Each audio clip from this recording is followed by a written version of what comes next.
One day, during English class, Mrs. Baker handed back a writing assignment.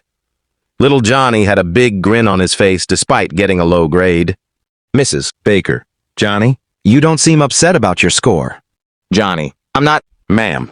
I tried my best, but I learned something important. Mrs. Baker was curious. Mrs. Baker, what did you learn? Johnny? Johnny stood up and said, Johnny, you wrote, check your spelling. And I realized I spelled knowledge wrong. But then I thought, how can I spell knowledge wrong if I don't have any to begin with? The class burst into laughter, and even Mrs. Baker couldn't help but smile. Mrs. Baker, Johnny, that's a clever way to look at it. But remember, learning from mistakes is how we gain knowledge. Next time, take the time to review your work carefully. Johnny nodded and replied, Johnny, I will, ma'am. And now I'll always remember how to spell knowledge. It starts with knowing when you've made a mistake. Moral.